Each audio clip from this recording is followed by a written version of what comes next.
an bɛ Nimakara la hali bi. Mun b'o sɛbɛntiya? Bana tɛ kɛnɛya yɔrɔnin kelen o tiɲɛ. A bɛ bɔ farikolo la dɔɔni. An bɛ se ka min fɔ bi ka fisa ni kunu ye. Tabarikala. Mais k'a fɔ ko bana banna ko banabaatɔ wulila k'a jɔ. Ni mɔgɔ min fo n'i ko i bɛ kɛ mɔgɔ sifaya wɛrɛ n'o tɛ an bɛ se ka k'a fɔ tubabuw b'a fɔ ko peut mieux faire dɔ kɛra mais min bɛ kɔ ka kɛ o de ka ca ka tɛmɛ min kɛra ye. Donc vraiment nin waati kurunkurun ninnu kɔnɔna na mɔgɔ tɛ se k'a fɔ ko problème bɛɛ bɛ se ka ɲɛnabɔ ɲɔgɔn fɛ. Tabarikala. An y'a ye k'a fɔ sɛbɛn bɔra sisan a tɛ heure 2 yɛrɛ bɔ an ka gouvernement décision ta ka fɛn min ye MINUSMA a directeur min ka ca ɲɛsinnen don jo sariya ko ma ka sira d'a ma k'a ka an ka jamana ye k'a to yen tile 2 kɔnɔ e b'a ye cogo di? Ne bolo baara in sumayala. A sumayara? Mas an ka taa nin yɔrɔ in na kunun ta de diyara dɛ. Wajibi. Nin t'a siɲɛ fɔlɔ ye, n ko nin y'a siɲɛ 2nan de ye. Ni siɲɛ fɔlɔ kun kɛra ni dan kun sirila la est-ce que bi an kun bɛ jɔ nin kɛnɛ in kan? O fana ye tiɲɛ dɔ ye. Hakili jiginw de don mais bɛɛ n'i ka faamuyali cogo bɛɛ n'i hakilinata mɔgɔw bɛ se k'a miiri ko anw ka teli ko dɔw la mais ce qui est évident ne bɛ se ka min fɔ mɔgɔw ɲɛna ni sa bɔra ka bere min t'i bolo don min na i b'a kɛ n'o ye. Siga t'a la. Mais malheureusement on a laissé les choses évoluer. Dɔw y'a kɛ fɛn ma bɔ a la ni dɔw wɛrɛ fana nan'a kɛ tuguni fɛn wɛrɛ tɛ b'o la o. N ko adamaden baaraw y'o de ye ne y'o fɔ ni kelen kɛra ni fɛn ma k'o la filanan bɛ kɛ sabanan bɛ kɛ. Donc vraiment moi je pense que on est toujours dans l'attente. Mali problème yɛrɛ y'o ye quoi. C'est-à-dire que quand il y a de l'urgence il faut gérer dans l'urgence. Donc moi je suis pas un dictateur mais ce qui est évident il faut que ko ka kɛ a kɛ waatiw la. N'a ma kɛ a kɛ waatiw la bon de toute façon a bɛ kɛ mais a tɛ kɛ wasa ye ka se wasa ma wasa min a bɛ se ka jamanadenw ni lafiya quoi. Donc a sumayara dɔɔni nka a ka ɲi. Mieux vaut tard que jamais. Tabarikala o b'a to ni an bɛ to Nations Unies kɔnɔna la sabula ale bolofara de ye MINUSMA ye an ka ministre min bɛ yen n'o ye Abdoulaye Diop ye MINUSMA ka kalo 3 rapport kɔfɛ a taara jamana ka tiɲɛw fɔ i ye tiɲɛ in ye cogo di? A tɛ bali ne na parce que depuis Choguel ye adresse fɔlɔ kɛ Nations Unies na je crois que ton dira quoi. Son tun bɛ cogo min na dɔ farala kan. Volume kan donc faamuyali sɔrɔla la k'a fɔ ko fɔlɔ maliyɛnw kun ka nasi n'u ka kareseli min bɛ yen k'o bɔra la ko principe 3 bɛ Mali kɔnɔ sisan o principe 3 baara bɛ kɛ n'o ye. C'est-à-dire que an ka souveraineté o tɛ négocier. Souveraineté tiɲɛ de don mɔgɔw b'a faamuyali cogo caman na parce que hali fɛti tɛmɛlen mɔgɔw y'a interpréter. Souveraineté cogoya ka ca mais souveraineté min an bɛ kuma kan bi k'a jira k'a fɔ an ka jamana yɛrɛ ye a yɛrɛma hɔrɔnya sɔrɔ ko gouvernement wɛrɛ ou bien fanga wɛrɛ o tɛ se ka fɛn ta k'a sinsin ou bien k'a ta k'a jakusala an kan. Donc o principe min bɛ yen bi donc ko mɔgɔw ko o faamuya ni mɔgɔw y'o faamuya n'u ye faamuyali kɛ o la ka tila k'a fɔ tuguni ko sisan an b'an teriw an b'a sugandi cogo la sugandi cogo min ka d'an ye k'a fɔ ko ni karisa tɛ anw tɛ se ka se nin ko in ma k'o banna ko awa o hakilina ninnu fana bɛ kɛ sabanan na min kɔnɔna na ko maliyɛndenw ka intérêt bɛ yɔrɔ min na jateminɛ fɛn o fɛn bɛ kɛ négociation fɛn o fɛn bɛ kɛ ani jamana wɛrɛw bɛ kuma yɔrɔ o yɔrɔ donc o intérêt maliyɛnw ka intérêt de bɛ bila en priorité ka sɔrɔ ka aspect tɔgɔ lajɛ k'a fɔ n wulila bi nin bɛ ne bolo ne bɛna Mali bololasɔn n'a ye an to o fisabililayi la tuguni an bɔra o kɔnɔ i y'a faamuya ko ni min b'an bolo ni an yɛrɛ magoɲɛ ye fɛn min ye n'an magoɲɛ kun ye fɛn min ye ko an bɛ wuli ni ma se an ni e ma bɛn an na an ni jɛngɛnɛ bɛ bɛn an na ou bien an ni ɲagalen bɛ bɛn an na a bɛ kɛ ten donc o bɛ mun jira bi o b'a jira k'a fɔ mɔgɔw bɛ kuma ni indépendance ye indépendance o y'a ye k'a fɔ an bɔra colonisation gestion kɔnɔna na i y'a faamuya mais mɔgɔw ma min fana faamuya o la colonisation gestion a gestion cachée kun bɛ yen dɔw yɛrɛ nanzaraw yɛrɛ ye tɔgɔ wɛrɛ sɔrɔ la ko néocolonialisme donc o néocolonialisme min tun bɛ sen na o de kɛra sababu ye an ka jamana ɲɛmaaw ni jamana ɲɛmaa dɔw bɛ fɛ ka café yɛrɛ min sɔgɔma ou bien ka buru k'a la ou bien ka beurre k'a la f'a ka weleli kɛ Élysée la ka ɲininkali kɛ ko est-ce que ko nɔnɔ min n bɛna kɛ n ka fɛn kɔnɔ sisan ni nɔnɔ masina de don est-ce que n bɛ se k'a min bi n tɛ se k'a min donc o kun kɛlen bɛ comme an ka jamanaw kun bɛ gérer la par procuration ou bien n'i ye wale kɛ ou bien n'i ye a essayer k'a fɔ k'i bɛ acte dɔ poser u bɛ sin ka téléphone ta k'i wele o cogo la k'i rappeler à l'ordre comme e ye lasigiden so lasigiden ye jamana kɔnɔna na donc moi je pense que aujourd'hui on peut se dire que mɔgɔw ka o intégrer u ka faamuyali cogo la tabarikala o b'a to ni halisa an bɛ to yen an balaka dɔ bɛ yen a ye kuma ta a kuma cayara bi kosɛbɛ an ka jamana kɔnɔna la a tɔgɔ ko Aminata Diko k'a ye kuma ta a ye min fɔ jamana ma e b'o ye cogo di ani a ye minisiri ye jaabi min kɛ ka ɲɛsin ale ta ma i b'o fana ye cogo di bon ale ka kuma ni minisiri ka kuma tɛ se ka da ɲɔgɔn na k'a peser munna parce que ministre c'est quand même une autorité ale bɛ palier min kɔnɔna na anw t'o jate parce que o tɛ kumakan ye kumakan min n'a ka kan ka jate parce que a tɛ se ka kuma Mali tɔgɔ la minisiri dun y'a jaabi minisiri y'a jaabi parce que nin fɛn ninnu a bɛ se ka jaabi a bɛ jaabi a ka kan ka jaabi mais ce qui est évident minisiri ka kuma tɛ dennin jaabili o minisiri ye kuma fɔ de k'a fɔ mɔgɔw min nana n'a ye kɛnɛ kan mɔgɔw min fana n'olu ye ni dantɛmɛ wale ou bien ni juguya in ta k'a sɛnsɛn k'a bila donc vraiment minisiri ka jaabi kɔrɔ y'o de n'o tɛ k'a fɔ ko en temps normal minisiri bɛ nin jaabi mun na a man kan ka jaabi mais minisiri kumana pour que Nations Unies mɔgɔw bɛ faamuyali sɔrɔ a la pour que min kɛra personne non grata ye sisan k'a fɔ k'a ka taa i y'a faamuya donc o n'a a jɛɲɔgɔnw ye fɛɛrɛ jugu min tigɛ pour que ka o bɔ a nu k'a jira mɔgɔw la k'a fɔ k'o tɛ maintenant moi j'ai dit que kelen kɛra n'o kun sanctionné la mais bi an kun tɛ sigi nin y'a filanan ye nin t'a filanan ye donc je profite de l'occasion pour demander parce que plainte dɔw kɛra déjà association dɔw ni regroupement dɔw ye plainte kɛ mais qu'à cela ne tienne procureur de la République kan ka nin dossier ta en charge parce que i b'a dɔn ni nin ko wale sifɛnw kɛra deliliw ni fɛngɛw tɛ koyi sariya ye min fɔ sariya ka boli i y'a faamuya donc a bɛ sariya sɔsɔ maintenant parce que i m'a ye an bɛ jamana min kɔnɔ sisan ni dankarila mas n'u ye dankari civiliw la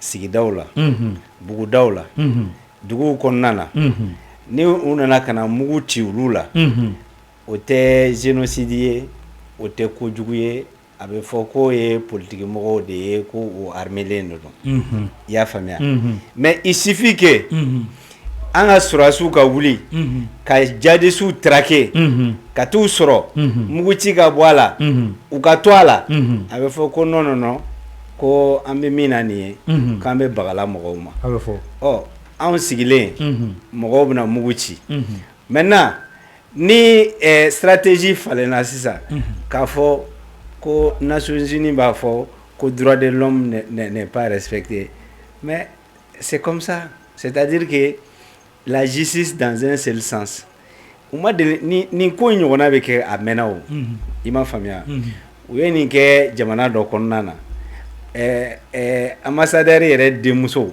k'a ta k'a lakuma i m'a faamuya fa bɛ taa kasi ko denmisɛnninw fagara nin cogo in na fagara nin cogo in na pour que ka jamana futune ka mɔgɔw ladon kɛlɛ kɔnɔna na bon bi dɔw fana bɛ wuli hali bi maliyɛnw an ka sabali quoi siyako kɛlɛ tɛ Mali la ne bɛ segin a kan tuguni du foyi tɛ yen ko filaden tɛ du min Mali kɔnɔ yan ne kɔni t'a dɔn i m'a faamuya n'i m'a sɔrɔ bayanfan i b'a sɔrɔ fayanfan ou bien i b'a sɔrɔ alliance fɛ etc. Mais toujours est-il dit que n'a fɔra ko Sangare dɛ Jalo dɛ Jakite dɛ nin dɛ donc mɔgɔw bɛ sin ko o yɛlɛma ten k'a kɛ komi siyako kɛlɛ tɛ yen mais k'a fɔ ko ne ye nin siya ye ko ne ka kan ka ni walejugu kɛ ka tɛmɛ nin kan non sariya ye kelen de ye bɛɛ lajɛlen ma moi je pense que an bɛ yɔrɔ min na bi en tout cas moi j'interpelle l'État pour son implication cɛ gɛnna o ye tiɲɛ aya an b'a dɔn k'a fɔ réaction wɛrɛ bɛna k'a la mais yanni réaction wɛrɛ yɛrɛ ka k'a la e b'a dɔn ne bɛ jɛkuluw fɛ jɛkuluw min b'a fɔ ko MINUSMA yɛrɛ ka ta ka bɔ an fɛ yan i b'o fɛ o mun bɛna se o yɔrɔ ma nka yan'o cɛ an y'a ye maliyɛn dɔw wulila jumadon ka taa MINUSMA ka da la ko u ye kibaruya sɔrɔ ko musolaka in ko a bɛ MINUSMA fɛ yen ko k'a di u ma e b'o acte ye cogo di? Bon, moi, ce que j'ai dit, moi, je n'ai pas de preuve qu'il y a un MINUSMA en boulot. Je n'ai pas non plus de preuve qu'à fond, à travers des MINUSMA a un intérêt spécial par rapport à ça. Maintenant, le MINUSMA en boulot. MINUSMA de quand a dit, mais ni MINUSMA m'a dit autorité ou moi. Comme une plainte portée là déjà, moi, je demande aux camarades, ce qui est sûr, le procureur, peut-être qu'il peut mettre un mandat d'arrêt international sur la bonne dame. Maintenant, le MINUSMA n'a pas eu le MINUSMA il bangadi ou de toute façon, si elle est interpellée, elle doit répondre devant la justice pour ses faits. Mais je demande encore, sariya tigilamɔgɔw olu de b'a ɲɛdɔn ni plainte min kan ka kɛ ni plainte kɛra déjà.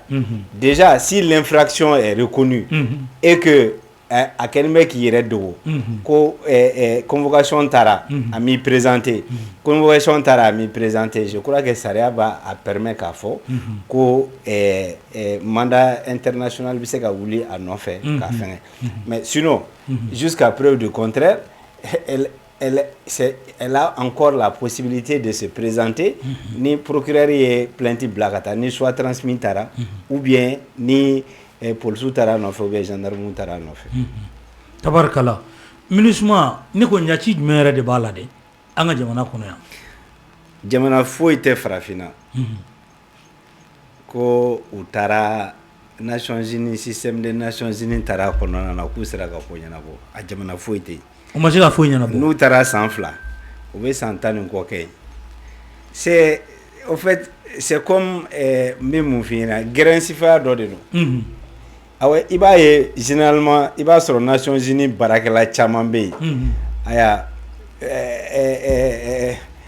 papadenw de don c'est-à-dire que faamanidenw u b'u kun sɔri ou bien hali mun bɛna fɛngɛ la bon c'est fanga ye kɔrɔfɛmɔgɔw de don pour distribuer de l'argent a dabɔra o de kama donc n yɛrɛ kɔrɔkɛ dɔ bɛ yen restaurant b'ale bolo Segu don la delila ka n wele ko ko dɔgɔ k'i b'a dɔn mun kɛra bi yan ne ko mun k'ale ka sugu jara ne ko i ka sugu jara cogo di ko ne ale ka dalala ye sisan ko a bɛɛ ye ko den yɛrɛ t'a la min sɛbɛnnen don ka mobili kan de sɛbɛnnen bɛ mobili nin bɛɛ kan ko hali den yɛrɛ t'a la ko awa ko wari b'u bolo k'u ba jɛnsɛnna falaki mais o ye mun ye mais imagine u nana dépravation de mœurs an ka jamana kɔnɔna la u nana kana tiɲɛli kɛ fan bɛɛ fɛ awa barow ni fɛngɛw u yɔrɔ yen nɔ de voilà bon moi je crois que tout le monde a conscience que nous nakun to ye et puis u nana k'ulu ye force d'interposition de bon interposition jɔn bɛ kɛlɛ la jɔn bɛ kɛlɛ la e bɛ interposer jɔn ni jɔn cɛ ne état c'est comme maintenant si l'État pose des actes, c'est pas bon. Vous voyez, contre les droits de l'homme. Mais ni nous voulons kata muguchi et ulute doreke ola. Bon, c'est gagné la voiture. Bon, moi je crois que il faut éviter ces situations-là. Ou gagner tellement chogo nyumani mingatili. Bon, je crois que au mandat a expiré là. Juin est à quand renouveler. Oui, juin est à quand renouveler parce que Sanglé n'est toujours pas. Maintenant, l'État du Mali est souverain. L'État du Mali peut demander qu'à fort Antala Tuguni, Abseka Agad Kasaout Kurugata, comme Francis Taratumna, ou Fanabseka Tate. Nous Kolotala. Bon, chaque. C'est-à-dire que il va gâteau, aller dominer, il va mettre dans la colobala. Fin bena à conséquence. Mais la vie, c'est des questions de choix. Moi, je fais un soin de faire comment. Faire un cap, ça n'est pas un. Mais pour moi, aujourd'hui, on n'a pas battu en Djamanaka. Mais les gens peuvent parler à Here Kungurunu Bese Doma, Kasawa, Utara, ou colon segi en fait, ou niketa, ou nimbota, ou muso do fragnon, ou former ka formation, war fitinin do bla, ou ka disposition de fingola. Mais un pays ne peut pas se fier à ça. Donc, on a fait oui, ta bara là, nous tara sisa, ulubna bara sur le jodi. Eh, moi, moi, te grala là. Castro ministre tia moi te baraka. Moi, je dis aux gens que aujourd'hui, face à cette situation, on a une lagé quoi. On a jamana lagé. N'a jamana laga, on met la fia quoi. Et puis, moi je crois qu'il ne faut pas que Moka essaie de au Konana, Barantaya, Benia, Nibia.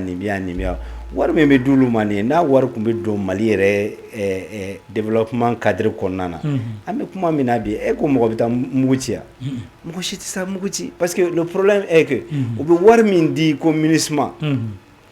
Harambala ne bin kaliye nat o war tumita ka di anga etama ta chogo nyumana ka fo ko barakero daile na nae ko deme duna mo fe ko commerçant ka financement ko no wara etc.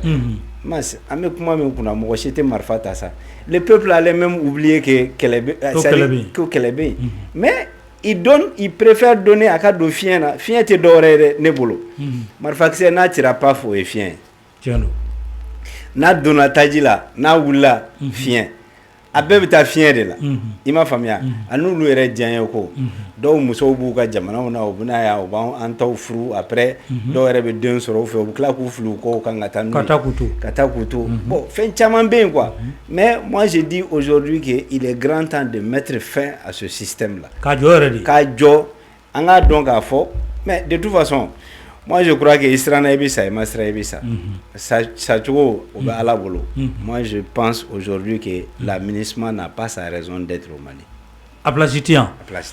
Tabarkala obato amita fanwere fe e ka kalange Russie jamana kan ibe ndon kusube o uka ministry mimbe na ka chanye shineno uga jamana ni jamana wore che ko nyanya na bolima ale kanga na anfean o iba na libla minanjmen kono akanga kumbe chudi alnali anga jamana bishika tono jmen ne boala.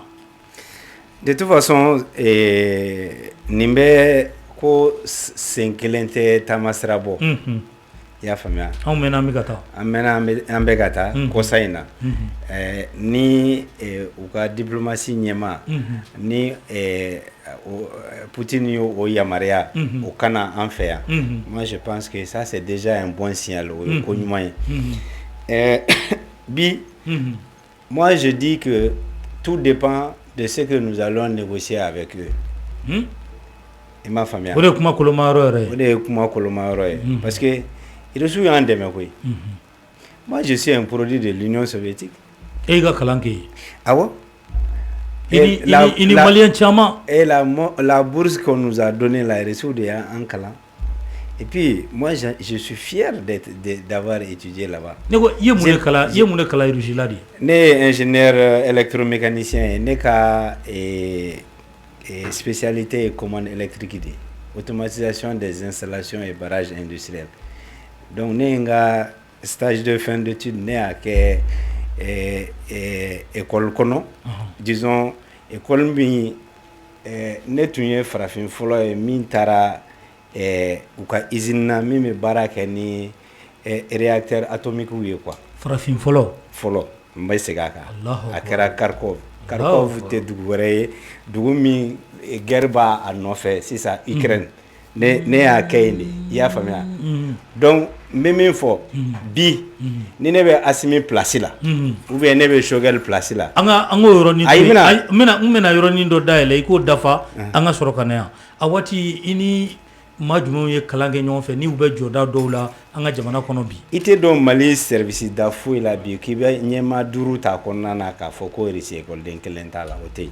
aw ni minnu ye waati kelen ye an ni minnu ye waati kelen o tɛ dɛ anw kɔrɔw de ka ca anw kɔrɔw ka ca ka tila ka anw fara o kan Choguel ninnu y'anw kɔrɔw ye Choguel ninnu tɛmɛna aw ɲɛ Bokar Tereta ninnu y'anw kɔrɔw ye Cɛmɔgɔ Sangare ninnu y'anw kɔrɔw RPM Bokar awɔ ani Adama Cɛmɔgɔ Sangare ninnu Babani Pleya ninnu olu bɛɛ ye kɛ olu bɛɛ ye bon olu y'anw kɔrɔw ye c'est eux qui nous ont pratiquement encadrés bon moi je dis ani Ɲare jumɛn min tun bɛ yan pour la sisan a bɛ CNT la olu y'anw kɔrɔw ye bon ani Kuce u ka ca il y a beaucoup de gens avec lesquels on s'est retrouvés olu de y'an fɛngɛ nin na mais ne bɛ min fɔ la nin ye il faut que les gens comprennent n y'a mɛn tile 2 in na k'a fɔ ko RISI bɛ fɛ k'an dɛmɛ barrage ko ni fɛngɛw la mais non an mago t'o la Mali mago bɛ min na sisan pour que ka courant ko problème ban Mali kɔnɔ ani Mali dafɛ jamana ninnu bɛɛ la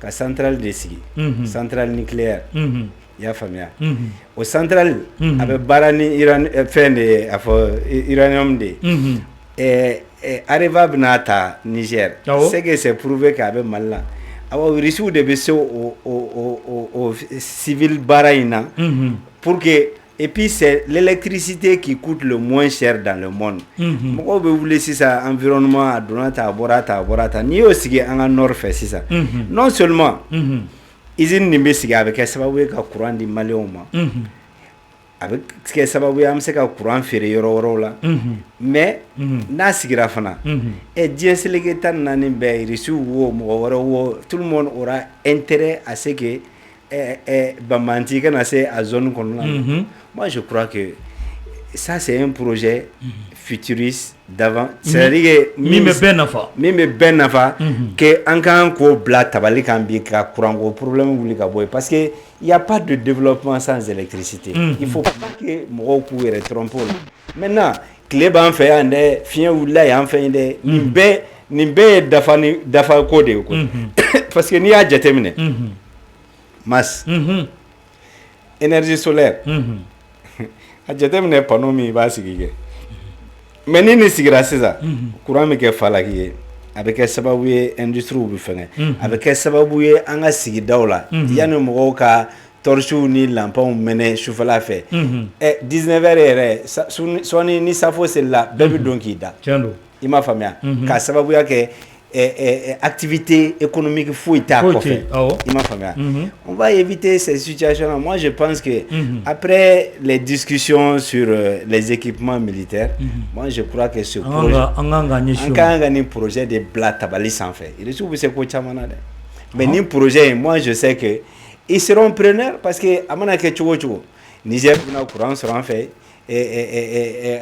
fan bɛɛ c'est-à-dire que dafɛ jamana in bɛɛ bɛ se ka courant sɔrɔ a la donc il faut que on soit les premiers pour que mais depuis masa an tɛ ko dɔn il faut bi courant ko problème bɛ Mali la mais ni mɔgɔ nana mauvaise gouvernance ni tɛgɛ fara a bɛ walawala sa mais tant que on est dans ce système là groupe sigira carburant nana yan fɛ bi carburant ma na délestage bi yan sini centrale électrique bɛ di yan fɛ a bɛ di yan fɛ mais moi je pense que les champs solaires tout ça là an ka bɔ o kɔnɔ sa tubabuw y'u mago ɲɛ ka ban i m'a faamuya maintenant u bɛ fɛ anw kana se ka temps sɔrɔ k'a fɔ k'an bɛ développer comment yɛrɛ labɛn tiɲɛ don mais o fana o tɛ se ka ɲɛ o bon maintenant regarde imagine aujourd'hui araye ka bɔ Kayi kana Bamakɔ mas Europe jamana foyi tɛ yen Amérique jamana foyi tɛ yen k'a fɔ ko dugu kalalen tɛ ɲɔgɔn na ni terrain sira ye olu ta bɛɛ kala ɲɔgɔn n'o de ye olu ta bɛɛ olu ka développement yɛrɛ tɛmɛn'o fɛ mais anw bɛ one way kan an ma se ka bɔ o kɔnɔna na one way ya jumɛn one way ka bɔ Dakar ka na yan o tɛ one way an dɛsɛra ka o yɛrɛ lasabati o yɛrɛ don o don tare tɛgɛrɛ fɔla nin kɛra mais on doit sortir de ça parce que au fait Mas c'est très simple ne ko a se b'an ye ka kɛ de ya a se b'an ye kɛ Mas wari bɛ diɲɛ kɔnɔ koyi wari bɛ tɔbula jɔra ka ban u b'a ci de ka tila ka segin a kan tiɲɛ don mais nous aujourd'hui on a besoin de ça c'est pas compliqué u tɛ juru de e la u t'a don ne na mais u b'a dɔn état du Mali la ka sababuya kɛ mun ye ressources b'an bolo an ka dugumakolo fɛnw bɛ yen c'est ce que nous on dit aux gens il faut négocier selon ses moyens et ces moyens là ça existe maintenant ati brado sanu dɔrɔn tɛ o fɛn bɛɛ bɛ Mali la le tableau de Mendeleev ala ma hinɛ Segu Ture la a ko k'a bɛ Laginɛ a bɛ Mali fana na fɛn fɛn b'a tableau kɔnɔ a bɛɛ bɛ yan a bɛɛ bɛ Mali kɔnɔ et puis je profite de l'occasion pour dire que quartier yɛrɛ min bɛ yen k'a bɛ Mali dugumakolo fɛn jira la carte réelle la a bɛ reçu de bolo reçu de y'a kɛ quartier min bɛ Mali dugu jukɔrɔ fɛn bɛɛ yira ne de b'o f'i ɲɛna o bɛ reçu de bolo mɔgɔw tulo bɛ n na u bɛ se k'a fɔ ni tiɲɛ don ni tiɲɛ tɛ i m'a faamuya bon quand tu es dans des discussions il faut faire des discussions réelles fɔlɔ Faransi ka obligation b'an kan n'an ko an bɛ min kɛ Faransi b'i pan k'i jɔ o la a donna yan fɛ a bɔra yan fɛ o t'a la bilen moi je crois que o bɔra la maintenant an bɛ tɔrɔgɔ min na terrain ko la mais moi je donne la piste sur le plateau à l'état du Mali a di dɛ il faut aller négocier avec China Rail o jumɛn China Rail ya jumɛn mais u ka taa Chine olu ka spécialité y'o de ye terrain wa di ma k'a di dɔrɔn u bɛna yɔrɔ bɛɛ kɛ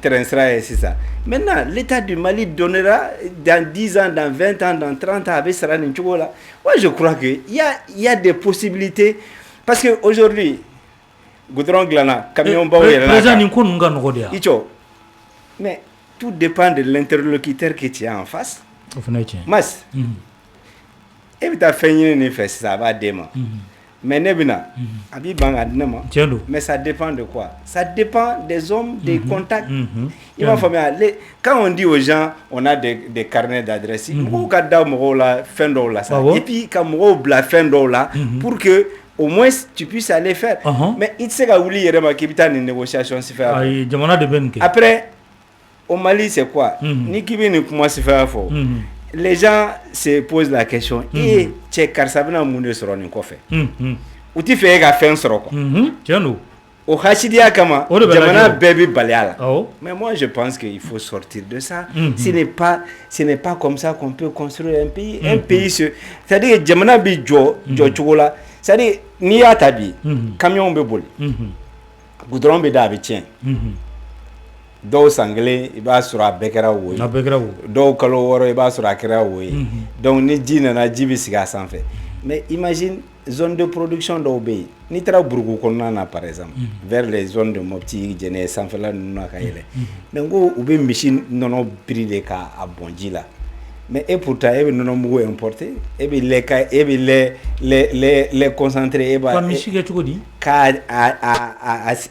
nɔnɔ bɔ k'a bɔn ji la pour que a sin kana funu k'a ban parce que taayɔrɔ tɛ nɔnɔ la taayɔrɔ tɛ nɔnɔ la e bɛ nɔnɔ mugu importer mais ça on peut pas expliquer sogo sɔngɔ ka gɛlɛn Bamakɔ mun b'a gɛlɛya peut-être transport ka sababuya kɛ mun ye taji min bɛ don a la ni terrain bɛ tɛmɛ nin zone ninnu fɛ par exemple i bɛ misi kɛ k'a fa dɔrɔn misi bɛ kɛ k'a fa et puis n'i bɛ voyager bon anw yɛrɛ ye transporteur ye sa mais bɛɛ bi bada la garijɛgɛtigi b'a ta feere a bɛ dɔ sɔrɔ a la mais nous on voit le pays on ne voit pas les individus i m'a faamuya aujourd'hui moi j'estime que il y a des dossiers trucs an ka bɔ cérémonial ninnu kɔnɔ sa c'est-à-dire que karisa nana trompette fiyɛ la dɔn kɛra dumuni kɛra bɛɛ ye bɛɛ tɛgɛ minɛ an ko salam an bɛ ɲɔgɔn ye kɔfɛ o dossier yɛrɛ études mana daminɛ an bɛ san 10 ko la souvent dɔw yɛrɛ mɔdenw bɛ wolo k'a sɔrɔ études ma ɲɛnabɔ mais on parle concret an bɛ sigi an bɛ kuma bon anw mago bɛ nin na a bɛ se ka nin k'anw ye condition jumɛn na et d'ici quelle date voilà bon warijɛ t'an bolo sisan mais ni jigiya b'an ye ni jigiya b'an ye an bɛ l'aide de souveraineté mais tout ça parce que organisation internationale min bɛ yen Nations Unies, CEDEAO, ani fɛngɛ ninnu u b'an coincé ka don a kɔnɔna na pour que an kana se ka bɔ. Moi je crois que aujourd'hui il est grand temps pour nous de sortir encore de ça. Et moi si je dis aujourd'hui que je suis satisfait dɔ wɛrɛ tɛ o parce que je vois que cette souveraineté là on est en train de trouver. A bɛ ka kɛ tiɲɛ ye. A bɛ nalen dɔɔni dɔɔni même si ça ne va pas à la vitesse que moi je souhaite parce que moi je suis rapide, je suis quelqu'un de très rapide dans la vie. Fɛn o fɛn bɛ se ka kɛ bi ka sini ni sinikɛnɛ kɔnɔ na moi je ne veux pas ça, moi je veux qu'on fasse ça tout de suite et bien. Donc moi je crois que ni reçu ka fɛngɛ nana ni Ala ka jɛ ye, moi je crois que on peut facilement négocier ça. Maintenant avec les Chinois, c'est vrai, il faut faire des hôpitaux, il faut faire ceci, cela. Ni bébé ko. Mais ni mas. Je donne un exemple. Moi, j'ai été en Iran. Iran. J'ai représenté à l'époque Shogel qui était ministre du commerce et de l'industrie. Voilà. À l'époque, j'étais président de la chambre de commerce. Notre chambre de commerce est présent. Mali opérateur économique do kumbala ou c'est qu'à Serentia et puis Moro c'est qu'à Serentia. Et Iranien ko kubna demet do farafin jamana na. Donc on a dit sous forme de don disons jurure do mais infrastructure dɔw bɛ yen état ka infrastructure dɔw bɛ yen k'olu jɔ n'a ye hôpitaux ni fɛn sifaya dɔw bon ils avaient dit moi quand j'ai pris la parole j'ai dit malheureusement que ministre tient ou heureusement mais dans le cadre de la coopération ne ɲɛ t'o la quoi. Moi je pense que a bɛna wari min di sisan n'a y'a wari di Mali opérateur économique ou même sous forme de crédit marchandise. Il m'a famille. N'a dira à la première entrée déjà, douane be recette mi sorola, c'est à peu près 40%. N'a asera ka rouler 2 fois, 3 fois, l'État aura cet argent-là sans même avoir recours à vous. Il y a famille. Mais n'a donné infrastructure de la c'est ça. On appelle ça de l'immobilisation, immobiliser. Mais regarde, à te de beaux problèmes toi bien. C'est combien de milliards qui sont engloutis. Moi ya fama n'était mo chinyango là. Donc à Sarali rek problème parce que au fait sobi dit pour que barata ti bolo pour que ga sara ko fait. Ya famia mais c'est de l'immobilisation à kera sababuye ka banku segen à kera sababuye ka comment on appelle ça opérateur économique aye chokoy non né malien de mas ni a médien ka di yere ba kono moi je vois des choses et de là ka américain ni to wuye ka fo ko be warbu yere kuna ko be immobilier jo e o yemi o te on va jo sur des financements à long terme, mais on a déjà axifié les balles.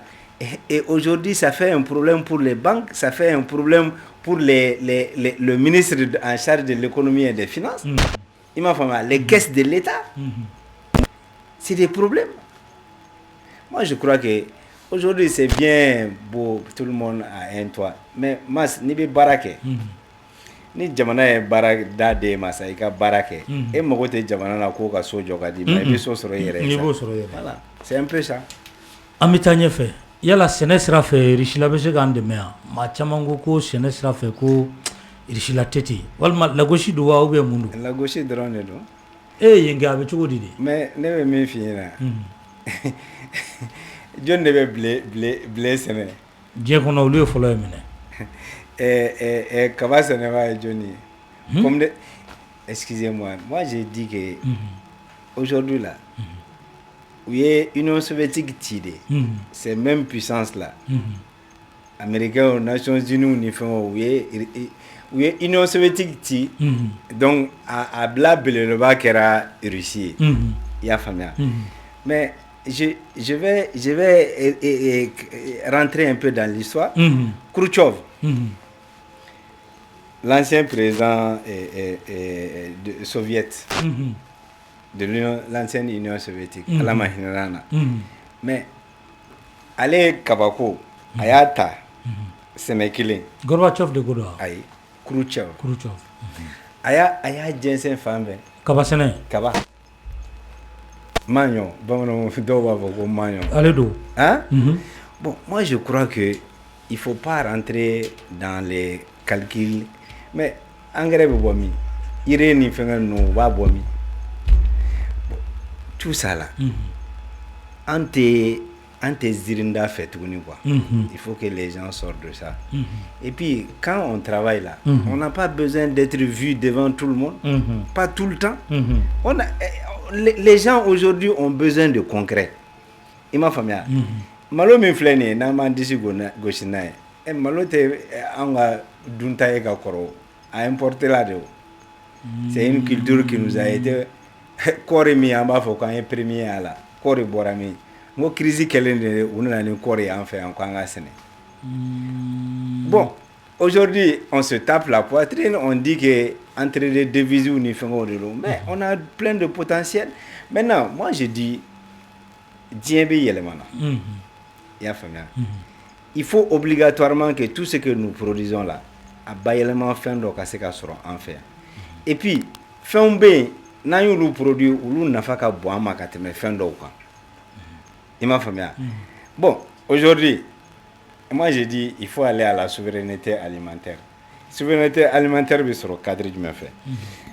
Mas, wallahi, ni Mali la ka fo ko fleuve Niger ni fleuve Sénégal ba on fait ko alibi suma me bo ko fe kana den oma dépend ma bangue fopi wallahi ça c'est une injure pour le peuple malien. Bara de Makea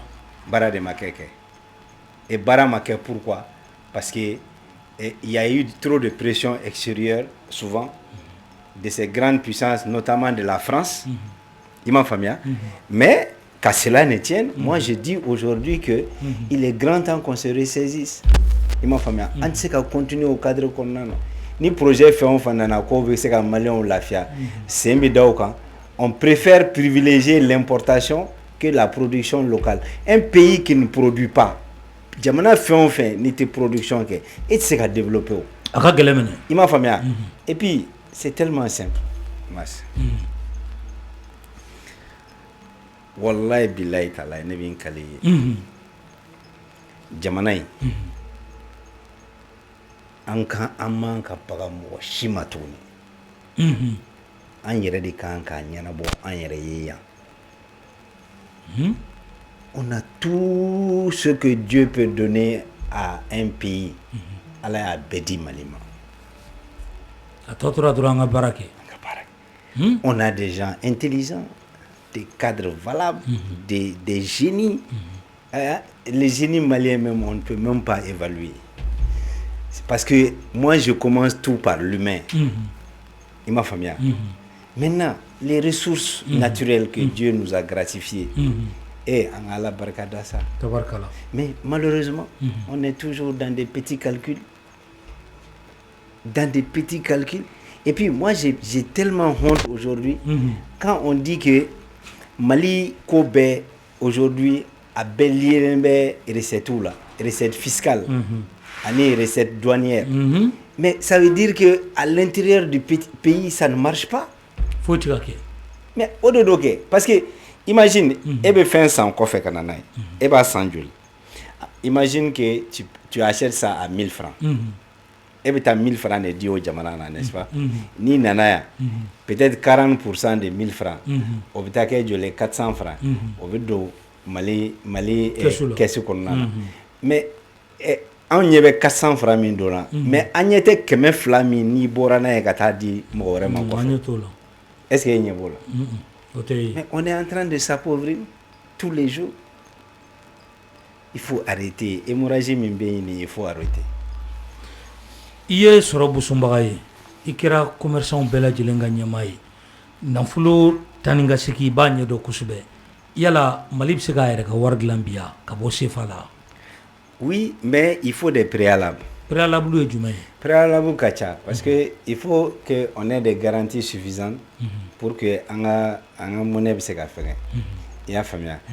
Maintenant k'a fɔ ko parité bɛ kɛ par rapport à encore à l'euro, c'est revenir à la case de départ. An kana ni euro sanga ɲɔgɔn ma. Oui, parce que o tɛ se ka kɛ quoi. Parce que au fait nous on a un problème de fond. Mɔgɔw ɲinɛna o franc malien fana kun adossé bɛ franc français de la o. Mais mas n'i ma ɲɛ a dilanni kɔ i b'a dilan ni hakili ye i b'a dilan ni fɛɛrɛ ye i b'a dilan pour que i bɛ se ka lafiya cogo min na i m'a faamuya. Anw bɛ wari ɲini mais tubabuw tɛ wari ɲini n ko tubabuw bɛ wari dilan de. Olu b'a dilan anw m'a ɲini. Papier de don. Awɔ. I m'a faamuya. Ne mago b'a la i b'a ɲini i bɛ baara kɛ i b'a ɲini i bɛ taa juru ɲini mais sisan ni Américains n'a wulila sɔgɔmada kelen u bɛ planche bɔ u bɛ yɔrɔ bɛɛ jɛnsɛn ni wari ye. Europe c'est pareil olu t'a fɛngɛ o et puis nos réserves sont avec eux. Moi je crois que ça c'est des questions très sensibles qui doivent être gérées de façon intelligente pour que fissure sifaya dɔ kana kɛ. I y'a faamuya. Mais aujourd'hui an bɛ sira min kan nin ye a finalité o ye o an ka wari dilanni. Non a finalité o ye wajibi de y'o ye sisan. Non on est presque an sera diɲɛ dan na ka ban. Fo de ka dilan. A bɛ dilan mais pas dans 6 mois dans 1 an ça va être très difficile. Parce que il faut une adhésion aussi, il faut que autorité ou ka famia. Bon, principe. Mais est-ce que à Baraté là? Bon, de toute façon, moi je ne suis pas dans les secrets du gouvernement, je ne suis pas du gouvernement. Et ma famille. Moi je suis un Malien, un acteur politique, un acteur économique, je suis sur le terrain, mais pour l'instant, je sais pas. Bon, moi je suis urgence cornana. Bon, je pense pas que Alna Barabe Sénat, c'est pas à la vitesse qu'on souhaite. Moi, je suis quelqu'un de très rapide parce que les pressions vont continuer. Ça va continuer. Quand Kadhafi a voulu faire une monnaie africaine, Mengo a chuté précipité. Parce que c'était un danger. C'était un danger. Bon, moi, je crois que des sujets comme ça, on peut les traiter avec discernement. Ok. Jamana ɲɛmaa ye sɛbɛn bɔ ka maa minnu bɛ n'u kan ka n ka sariya sunba a daminɛ baara ka u kun cɛ yanni a ka se jamana kɔnɔdenw weleli ma an ka na hakilina fɔ a la ni awɔ walima ayi commission min sigira sen kan e b'a ye cogo di? Mas je dis combien de fois dans cette salle ici n bɛ segin a kan tuguni ni constitution min bɛ yen sisan n'o tun wulila ka bɔ est-ce que an bɛ sigi nin kuma kɔnɔ? I y'a fɔ dɛ. Et puis tout ça là l'unanimité ne s'est même pas faite autour de bon Dieu Ala ka yafa ma ni du prophète paix et salut sur lui. Il m'a faamuya. Mais on veut que tout le monde adhère à quelque chose. Et ni Malien wulila an kana ɲɔgɔn nɛgɛ sa le Mali a besoin de tous ses enfants. Le Mali n'aura jamais tous ses enfants autour d'elle. Ni yɔrɔ nafa ka bon dɛ i filɛ ka yɔrɔ min fɔ. Mais il faut être réaliste. Ni fɔ bamanankan na dɛ. N bɛ segin a kan tuguni n ko Ala yɛrɛ min y'an bɛɛ dan bɛɛ ma jɛ n'o ye kira kisi ni nɛɛma b'a ye bɛɛ ma sɔn a ye bɛɛ bɛna sɔn Mali de ye k'a fɔ ko an bɛɛ bɛ se ka fara ɲɔgɔn kan ka don da kelen fɛ ko Maliyɛnw ko Mali mago bɛ Maliyɛnden bɛɛ lajɛlen na mais ce n'est pas possible. Dɔw bɛ terrain ta gare suivant dɔw bɛ terrain ta après etc. dɔw yɛrɛ tɛ don a kɔnɔ donc diɲɛ y'o de ye il faut que les gens acceptent ça. C'est pourquoi on parle souvent mɔgɔw b'a fɔ ko démocratie mais c'est ça réellement que majorité bɛ hɛrɛ sɔrɔ yɔrɔ min na n'an taara o sira fɛ. Moi je dis aux gens de faire extrêmement attention. Mɔgɔ jugu tɛ se ka yɛlɛma su kora dugu jɛra k'a kɛra i ɲɛ ye sa. Les gens sont dans leur calcul et tout ce temps là on a retardé le processus. Pourquoi? Pour qu'il y ait échoué. Et on est en train d'aller dans le mur comme ça parce que les sons de cloche ont changé. Tout le monde, il y a même... Président, c'est à dire que dunu kan yɛlɛmana k'a sababuya kɛ mun ye dɔw tun bɛ ka kuma kunu ka bi mais dɔw yɛlɛmana k'a sababuya kɛ mun ye dɔw yɛrɛ bolo an sera a dan na ka ban donc ni u b'u ta sɔrɔ nin waati in kɔnɔ u b'a sɔrɔ n'u m'a sɔrɔ fana an k'an cun n'a ye k'a tiɲɛ siɲɛ kelen. o dɔw sɔnni ka don ni kulu in na nako don wa? Bon, nako o ye kuma wɛrɛ ye mais ce que moi je vais te dire Mass da la bɛɛ b'i ka calcul kɔnɔ Mass ni ne kɔni tɛ min na ne t'o la. O ye cohérence ye. Ni n bɛ min na n b'o la mais n sen kelen b'a kɔnɔ n sen kelen bɛ kɔfɛ. Hɔrɔnya ka gɛlɛn dɛ. A ka gɛlɛn tiɲɛ yɛrɛ la a ka gɛlɛn. Et puis mɔgɔ o mɔgɔ b'a fɔ la bi constitution ko ce n'est pas important, on a plus à faire, on a ceci à faire, mais constitution ko si ce n'était pas important depuis a baara bɛ daminɛ don min na u tun kan ka bɔ o don de k'a fɔ an ma jɛn n'a ye an tɛ sɔn a banna. O tun kan ka kɛ. Mais vous attendez fo monture dɔ bɔra o tila ka di mɔgɔw ma olu ka munumunu salon la. Moi j'ai dit que l'autre jour quelqu'un m'a posé la question, j'ai dit c'est très simple. Ne Jamil ni ma jɛn n'a ye n'a a bilala vote la don min na référendum la i bɛ t'i ka nɔ n bɛ taa nɔ bila a kɔnɔ donc kɛlɛ tɛ woyo tɛ o sera Mauritanie Beseta ma donc ni nɔ cayara ka tɛmɛ oui kan mais a bɛ rejeté, ça c'est officiel, ça c'est très simple. Donc ils n'ont qu'à battre campagne dans ce truc là, mais ni min wulila non an ka segin fɛn constitutionnel kɔnɔ an ka taa état kɔnɔna na parce que an bɛ waati min kɔnɔna na mɔgɔw y'u kɔ don an ma mɔgɔw de la k'u ɲɛsin an ma. Moi j'ai dit aux gens, quand les gens parlent il faut être réaliste.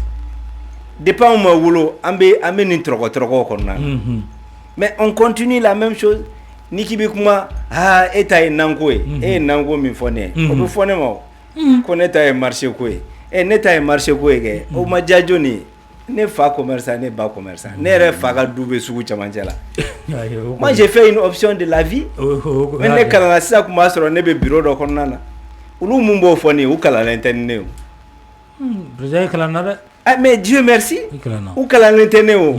Ni ne kun bɛ olu yɛrɛ ka baarakɛyɔrɔ kɔnɔna na i b'a sɔrɔ sisan bi in na an bɛ yɔrɔ min na ne b'olu coiffer. An ka wariko ni commerçant ni fɛn bɛɛ bɔ a la. Mais c'est Dieu qui donne ces trucs là. Ne ka cɛya tɛ. Il m'a familier.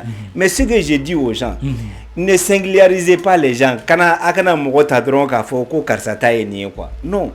Mais de façon globale, mɔgɔ si tɛ Mali kɔnɔ k'a fɔ ko min bɛ ni min wulila oui ani ATT kun bɛ ɲɔgɔn fɛ ani IBK ani Alpha kun bɛ ɲɔgɔn fɛ. Ne ta ye faso ko ye dɛ. N'i m'a kɛ ka ɲɛ n kan ka min kɛ n b'o kɛ o. Même aujourd'hui là, moi je dis mes vérités. Peut-être que souvent c'est pas la position du gouvernement, c'est pas la position de truc, mais ne bɛ n ka position dit de façon claire. J'ai toujours dénoncé certaines situations. Constitution ko in b'o kɔnɔna na. Moi je ne suis pas d'accord que an kun ka se nin niveau ma yɛrɛ k'a sɔrɔ constitution ma jɛnsɛn ka bɔ yen. Min filɛ nin ye sisan. Oui. O kun kan ka bɔ yen. O kun kan ka bɔ yen. Munna? Comme ça. O de la i ko ka parti politique bɛɛ ci nin waati in na. Oui. Mais a kuma ma bɛ parti politique dɔw ma ko e yɛrɛ ye politique ma ye k'e ko ka parti politique dɔw bɔ yen. Oui, a tɛ bɛn o ma parce que ne bɛ min fɔ nin ye. Tu sais Mass, dans la vie c'est des questions de choix. An ka démocratie ça a raté. A ma ɲa. A ma ɲɛ. An bɔra cadre sɛbɛn kɔnɔna na. Cadre sɛbɛn kun ye mun ye? I y'a faamuya. Multipartisme intégral. An ko min fɔ nin ye. Mais parti politique caman créé la mun kama dɔw yɛrɛ ta créé la juste pour avoir l'aide là que l'État donne. I m'a faamuya 300 et quelques au projet bɛ Mali la. Il faut se dire les vérités. Et puis notre pays a été trop laxiste, fɛn bɛ di récépissé bɛ di n'importe comment. A cayara dɛ an bɛ 200 ni kɔ la bi.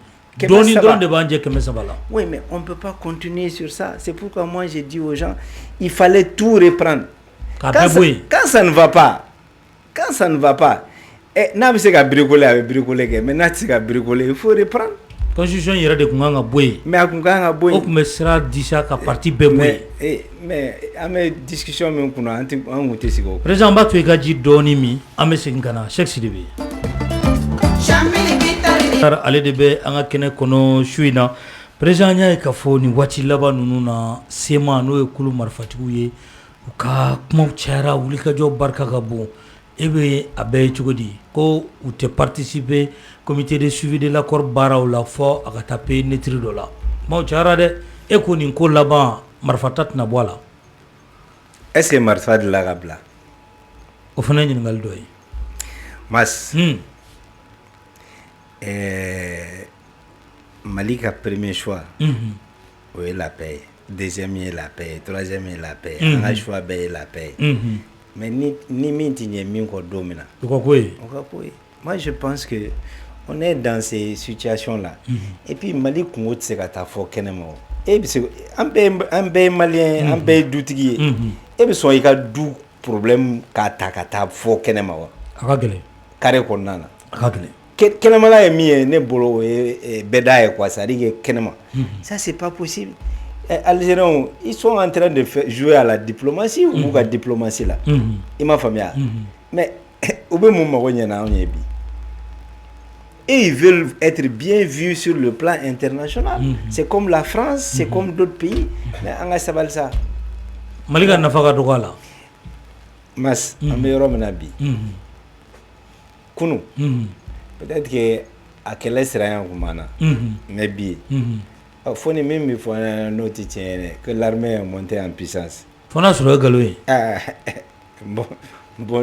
bon sen ka bɔ n bolo kan o y'o ye dɛ n'o tɛ n'o ye tiɲɛ ye n ye fɛn dɔw ye réseaux sociaux kan ne ni Asimi ma fɔ dɛ ko Asimi ko désormais k'a bɛɛ bɛ ɲɛnabɔ yan ko a bɛ délai d'u ma ko d'ici combien de temps là i y'a ye réseau kan n y'a ye réseau kan mais n t'a dɔn ni tiɲɛ don mais ni tiɲɛ de don bravo Asimi o de ye e yɛrɛ hakilina ye la ilaha illallah n'i ye bila Asimi nɔ la bi i bɛ nin ko in bannen n'i t'i ɲɛ fɛn min kɛli kɔ i b'a kɛ siɲɛ kelen et puis Mas tu sais nin bɛɛ ye sɛgɛn ka baara ye quoi sɛgɛn wallahi cogo di n'i tɛ baara la foyi tentation fɛn o fɛn bɛ n'i na kojugu sira de don n bɛ wari karaba sɔrɔ cogo di mais aujourd'hui nous on n'est pas dans ça moi j'ai dit aux gens tu sais un autre problème au Mali n'i ye village ta ka munumunu salo k'a la i b'a sɔrɔ nin village ni nin cɛ i b'a sɔrɔ 5 kilomètres 10 kilomètres cayalenba a bɛɛ a wa village kelen-kelenna bɛɛ ko ne ka école-so sɔrɔ ne ka dɔgɔtɔrɔso sɔrɔ ne ka nin sɔrɔ ne ka nin sɔrɔ tiɲɛ don mais n'i ye a cɛmancɛla jateminɛ ka na turu ye ka infrastructure bɛɛ kɛ yen ka tila k'a f'u ɲɛna k'u bɛɛ ka na ye u bɛ taa sɛnɛ kɛ u ka sigida kɔrɔ ninnu na bɛɛ lajɛlen ka ɲɔgɔn sɔrɔ o village kelen na o ka kɛ ville yɛrɛ ye sa n'o kɛra par exemple i m'a faamuya quartier dɔ tɔgɔ ka da nin ka village la quartier dɔ selon les trucs mas ça facilite à l'État et les investissements dans ce cadre-là. Mais malheureusement, tout le monde, baby fait tu sais, on a un problème de fond. Il y a même pas 100 habitants, mais les 100 habitants là, ils veulent tout. Mas, ou bien docteur Soko, ou bien école Soko, ou bien faire un ou bien dire non fait, ou bien courant non fait, ou bien non fait, ou bien non fait. Moi, je crois que il faut des concentrations de ces hameaux-là. Et que l'État s'assume. Et c'est plus facile dans la gestion de l'État de faire face non seulement à la sécurité de ses populations, mais en plus de la sécurité, c'est-à-dire que l'infrastructure nous avons développé. Mais il y a un point aussi très important. J'étais avec un ami l'autre jour là. Il me dit, présent. On a resté dans l'industrie qu'on a Bama Diago fait. Diago de ça rapporte. Je dis que Diago aujourd'hui, ça rapporte.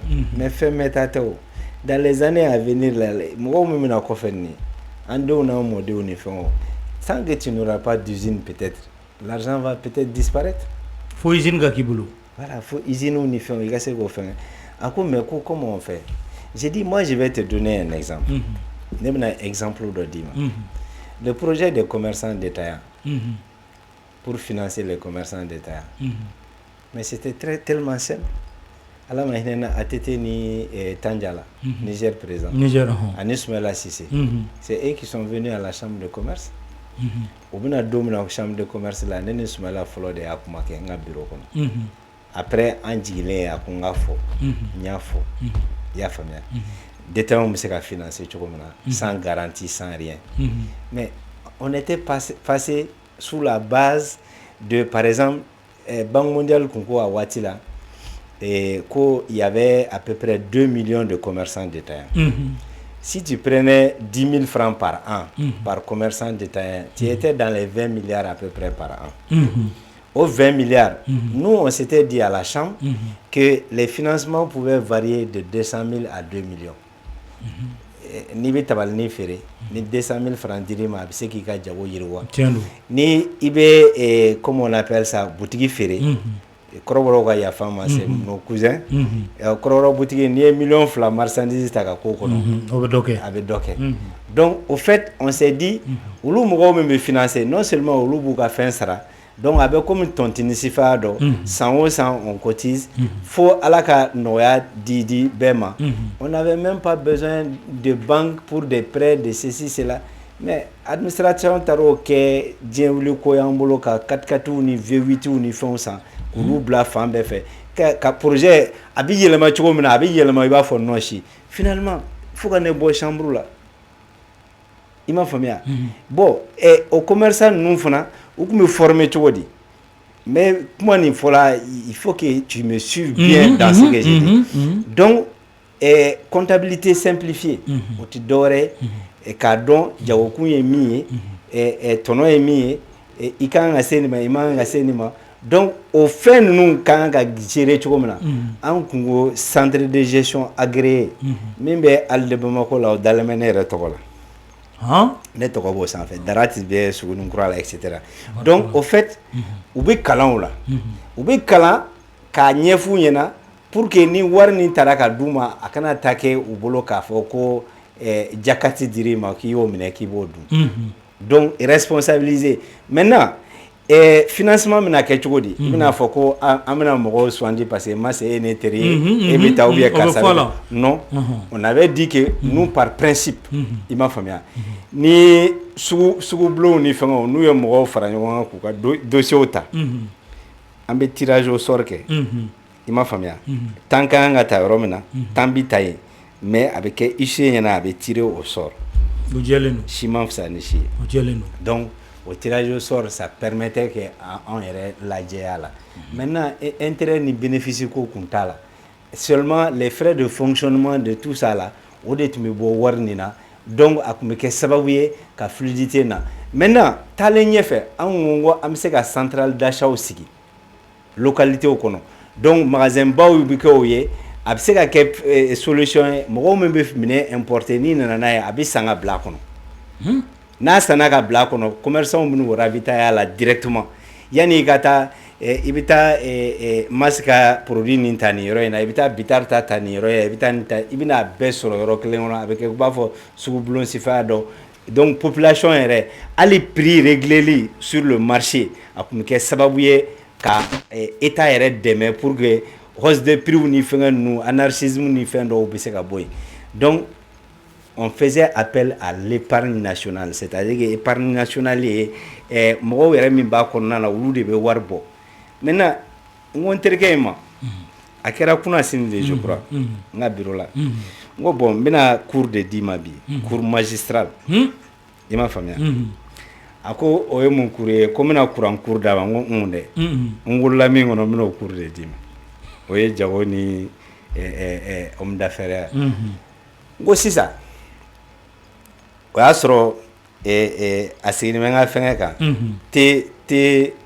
te paquet sigilen bɛ bureau sanfɛ n ko bon on va sur le thé n ko farako ma problème sɔrɔ hali bi farako kuma mɔgɔw b'a fɔ dans l'imaginaire etc. J'ai dit bon c'est très simple usine farako mais et pourtant quand j'étais à la chambre an ye ko bɛɛ kɛ pour que farako bɛ wuli Mais on a demandé à l'État quoi? Imagine, sokoro min bɛ bɔ sukala la. N'i ye sukala sokoro kilo 1 san, Mali kun bɛ kilo 2, il permet i bɛ kilo 2 importer. I y'a faamuya? Nɔgɔya kɔnɔna la. Donc ça faisait que la production de sukala a bɛɛ bɛ taa. Ko bon ni usine déjà i ka production bɛɛ bɛ san, problème ma bɔ i da la.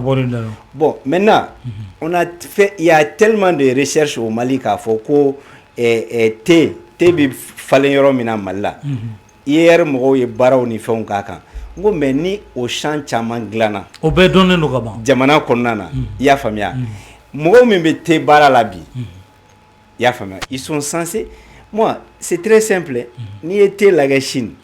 N ko i bɛ bogotigininw de ye o bɛ thé kɛ mananin kɔnɔ ka k'a la. O ye emploi joli ye? Ça c'est des millions voire des centaines de millions de travail.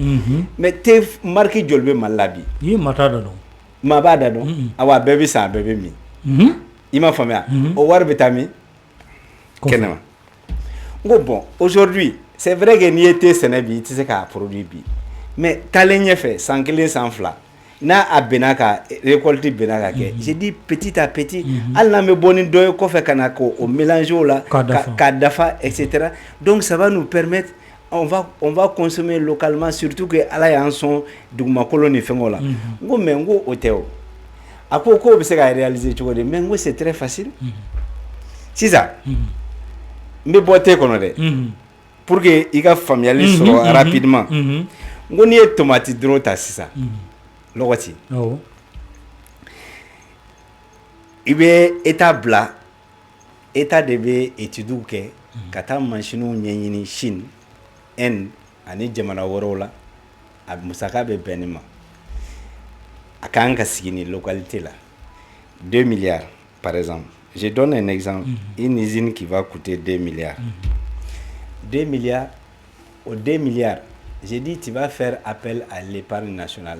De toute façon, c'est l'État qui va piloter, mais l'État va se désengager. Il faut que l'action be faire wa flafla. Ni emas, ni bise ka wa tandwana, et bi duruta, ni bi kelenta, ni bi flata, ni bi sabata.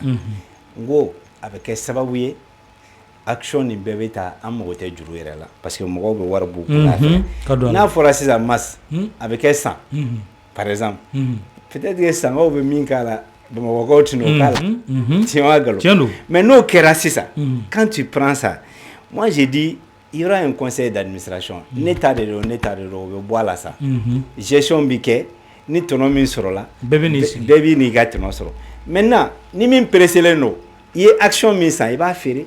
On appelle ça les petits porteurs. Il va faire au fur et à mesure. Donc, avec quel sababouye, tomate bi sene. Ni tomate senena. Au sénatola, moi même me baraka là, au te employé. Ya? Tomate manaka. Amana kan sisa. Ala kanindo warbe soro. Warbe soro la. Donc, atina bayelema. Atiga sababouye fenti boko fe kana tunya. Hali ni fɛn min bɔ kɔfɛ ka na sa supposons o tɛna dɔgɔya mais ne an ka production bonyana an yɛrɛ ka consommation ma an tɛna bɛn ka bɔ n'a ye kɛnɛma an tɛna bɛn ka wari sɔrɔ bon tomate ma dilan bon n ko tomate dilantɔla fana an mago bɛ lɔgɔti boîte la o lɔgɔti boîte fana usine ka kan ka sigi condition min na o bɛ kɛ parce que conserve fana b'o o cadre kɔnɔna na etc. Mas a bɛ taa sigi dugu min na nin ye. Est-ce que au dugu migration ti nɔgɔya est-ce que mɔgɔw b'a fɔ k'u bɛ bɔ ka taa baara a bɛ wajibi o dugudenw ka taa baara la o tɛna taa baara la donc o ti kɛ sababu ye baara ka di bɛɛ ma bon n'i ye o ɲɔgɔnnaw sigi jamana à travers le pays i bɛ mɔgɔw sédentariser o ye kelen mɔgɔw tɛna fɔ k'u bɛ taa Faransi mɔgɔw tɛna fɔ k'u bɛ taa Amérique i bɛ taa min ɲini kungo kɔnɔ n'i b'o sɔrɔ so i bɛ taa kungo kɔnɔ a bɛɛ bɛ ɲɛnabɔ yan donsow tulo bɛ na jate in ka kɛnɛ donc quand j'ai commencé à l'expliquer ça, il dit mais présent, mon amour, oui, il faut la volonté politique. Et on peut faire c'est-à-dire que on peut faire un projet au Franyongante. Et puis nos partenaires indiqués aujourd'hui, l'Inde et la Chine sont passés par là tout de suite. On n'a même pas besoin d'aller chercher ailleurs. Il m'a famille. Et les gens font un pays. il se ka industrie fitinin duru sigi a bɛɛ kɔnɔna na a bɛ kɛ sababu ye mɔgɔw bɛ taa production kɛ pour que usine ninnu bɛ se ka alimenter et on va arriver à l'autosuffisance, on va exporter et puis surtout que an ka dugumakolo ka ɲi cogo min na on va produire des produits bio. C'est pourquoi une fois j'étais dans engrais tɛ min na ne b'a f'i ɲɛna une fois j'étais dans ton studio tu te souviens ko fɛn dɔ yera jama yera Buguni mɔgɔw tun b'a la ko tare ne yɛlɛla fo a dɔ ye ɲininka ko président k'i yɛlɛla mun n ma n ko ala ye min d'anw ma dugumakolo sanfɛla la anw ma banw na fana anw bɛ dugumakolo jukɔrɔta de ɲini na donc c'est que an m'an yɛrɛ sɛgɛnna. Moi je crois que aujourd'hui c'est ça la réalité. Bon an ka habitude alimentaire bi n'i y'a ta k'a lajɛ malo b'a la kosɛbɛ mais pomme de terre man go mɔgɔw ye dɛ. A ka di maaw ye. Mais pomme de terre production n'i y'a jateminɛ Mali nuruli ni pomme de terre la n ko yɔrɔnin kelen ko de. Ka Mali balo pomme de terre la. Mais c'est tabarikala an ka don an ka babu kuncɛlan kɔnɔ ka sɔrɔ ka sira di maaw ma o ye Burkina premier ministre ye taama kɛ ka na an fɛ yan a nisɔndiyara kosɛbɛ ni Mali ye fo a taara bɔ a da k'a fɔ k'an ka jɛ ka fédération kɛ nin ma hakili jigin année 60 waatiw la dɛ président. Mas tan ka page sanfɛ ne ye fédération Mali Guinée Burkina ne y'a fɔ nin y'a waati joli. I mɛnna a lamɛnɛ.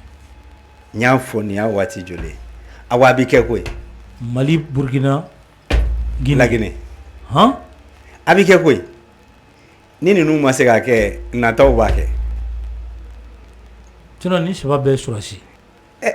Mais c'est maintenant que c'est facile. U bɛɛ tɔgɔ bɛ diɲɛ maa da bi. Bon n ko c'est maintenant que c'est facile. A ka nɔgɔn sisan de. A ka nɔgɔn sisan de mais fo dɔ ka dɔ to dɔ ye dɔ ka dɔ fisaya ni dɔ ye. Ala yɛrɛ ye diɲɛ dan. Ne ko an bɛ se ka jɛ Guinée wari la fɔlɔ yanni an ta ka bɔ wa. O bɛ se ka kɛ pourquoi pas. Ça dépend de toutes les négociations qu'on va faire.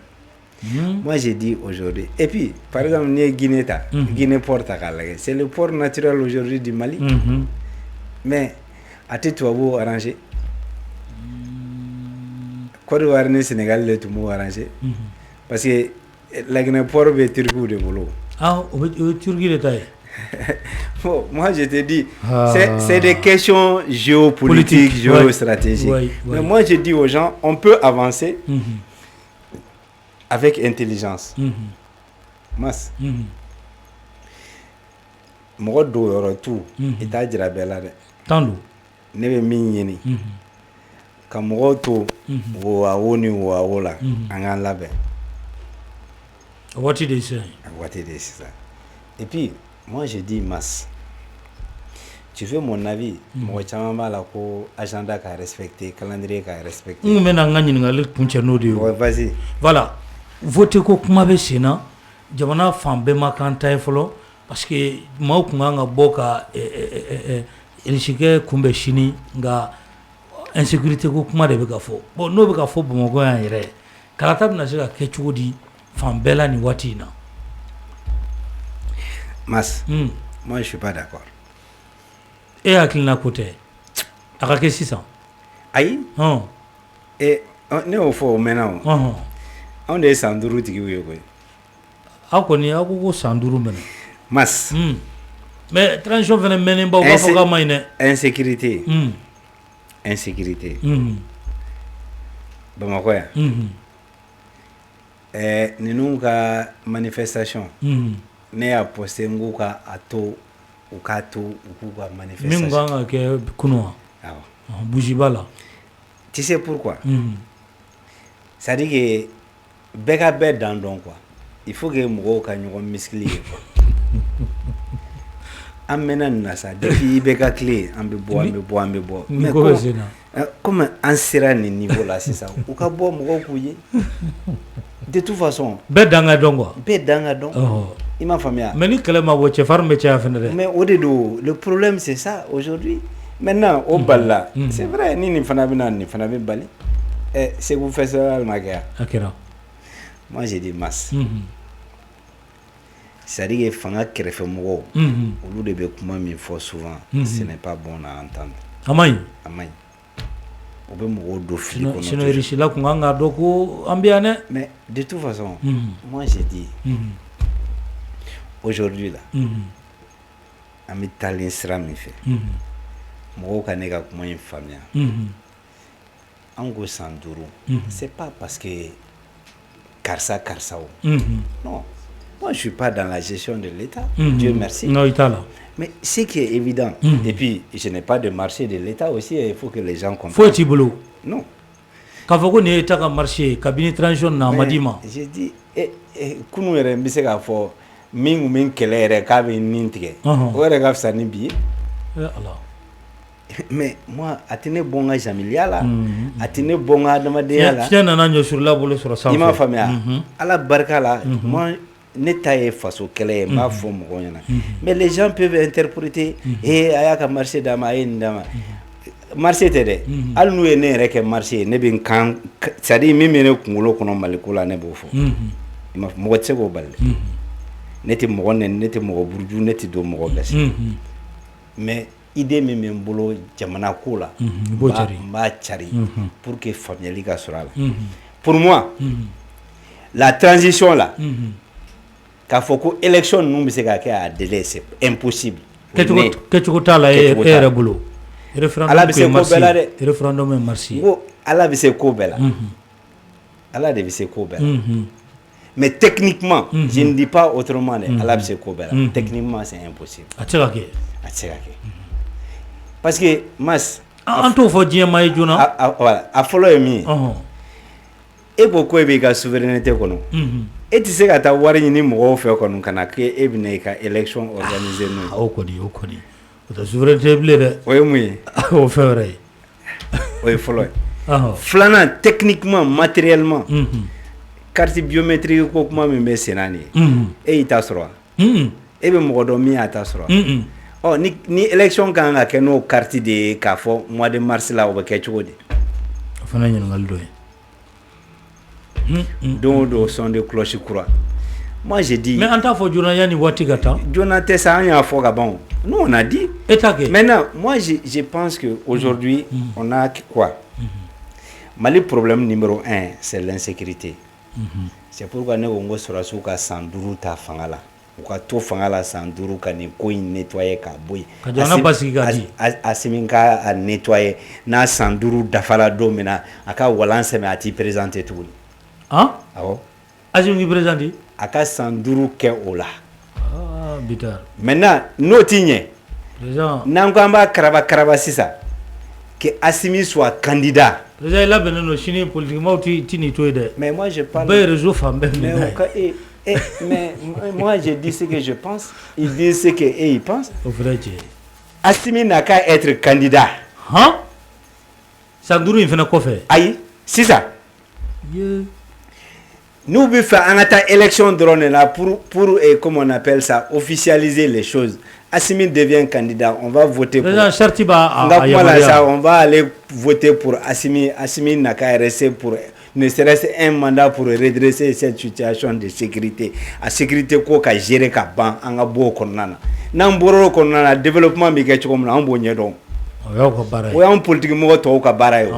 Mais ambe cadre min konana wato aka jamana basiki akato jamana ka basigo la président de do machine da moi même je suis candidat ni karata grâce ye candidat mais moi je suis candidat ni Assimi ko ka be kaydo mais non ni ne ko ni Assimi ko ka be kenay ne jera ni Assimi tay tabarkala in jera na ka sababu yake mi aujourd'hui oui, Mindirana ni sankele nkonana par rapport justement au truc militaire, etc., la sécurité, etc. Moi, je dis que au prévenu, ça nous rassure.